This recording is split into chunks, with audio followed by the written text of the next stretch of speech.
Once again live. Welcome to the Print Files at PacPrint, streaming live from the PacPrint exhibition floor. My name's Grant McCarran, and I'm joined by Matt Johnson, MD of Trimatt Systems. Matt, it's been a while since you and I had a chat. It has been, Grant. Good afternoon. Good to be here. Yeah, good to see you, mate. Good to see you. And we're going to talk about printing on sustainable products and things like that, I believe. That's right. That's right. Here at the show this year, we're launching our Trimatt 1170 digital color printer, which is targeted at sustainable packaging printing.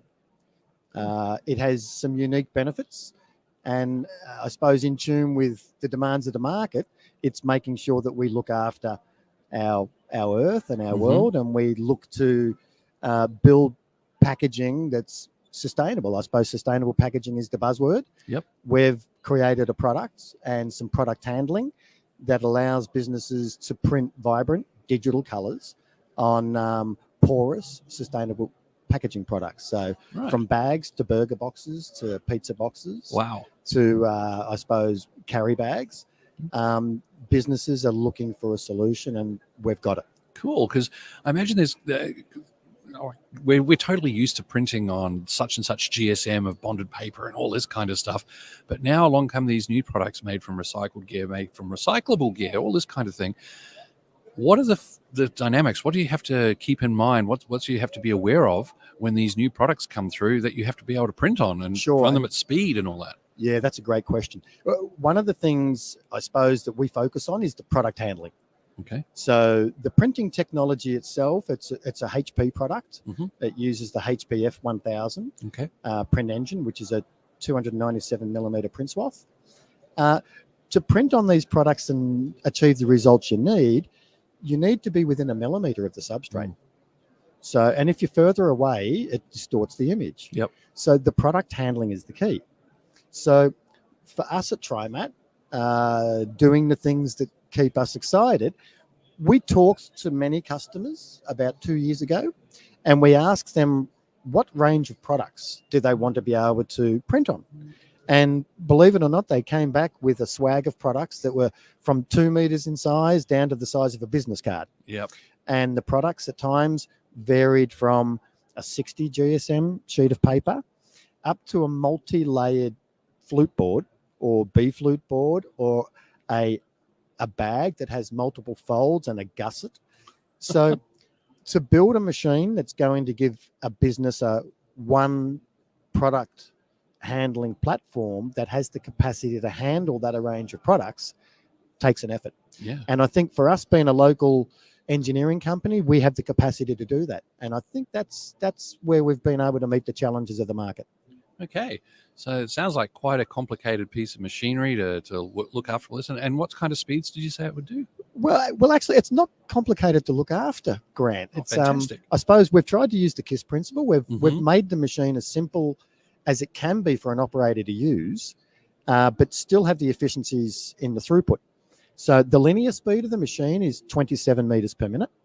So if you're looking to print, let's say something A4 size, and you're feeding it the long edge leading, we have an automatic feeder that can feed products of that size. So we can get very, very, very, very good throughput. So you might be doing, say, 9,000 sheets per hour. However, if you get a product that's a cardboard box that someone might be putting a skateboard into it once it's been printed, that skateboard box, when it's unfolded, is like 1.6 meters long by 900 millimeters wide, but they only need to produce 40 of those boxes. But the boxes are worth $30 each. Yeah. So now you need something that's got the ability for them to be able to set the machine up, run those boxes with no waste, because that's where you lose the money in the waste. Exact. So we've worked hard working with our clients, and they tell us what they need, and then we went away and we configured a machine. And if you look at what we have here at the show and the amount of products that we're able to feed on it, it's the reason why we're taking orders at this show this week. And that's the thing. We've been trying to coordinate a time for you and I to have a chat for the last day and a half. We have. Because you have been flat out. You've had so many people, excuse me, you've had so many people come and say hi, and it's not just chatting and catching up, it's actual orders. We've had, well, fortunately for me, there's a couple of finance companies around the exhibition. There's one actually directly opposite my booth. And strategic spotting. yesterday in the first hour, we took a purchase order. Yep. This morning, well, actually last night after the show finished at 6:10, I was getting ready to leave and a client walked up and wanted to have a chat. He decided to come back today. He gave us a purchase order at midday today. Wow, fantastic. So, and they're not just Melbourne based. I'm talking about around the country. So, and the amount of interest we've had from the machine, from businesses that employ, let's call them a ma and pa, a mum and dad business, up to businesses that employ more than 10 people. It tells me that people are seeing where the product fits and the value that it brings to their customers. Yeah, exact. Okay, so on the stand, you obviously have that machine. Do you have any other items that people might see if they come down? Yeah, we have. We've got examples. Unfortunately, I can't bring every machine that we build here. Otherwise there'd be no space for anyone else at the show. However, we have got examples of various other machines that we've displayed at recent exhibitions. So our Fold Line 9000, which has been quite successful for gluing and folding.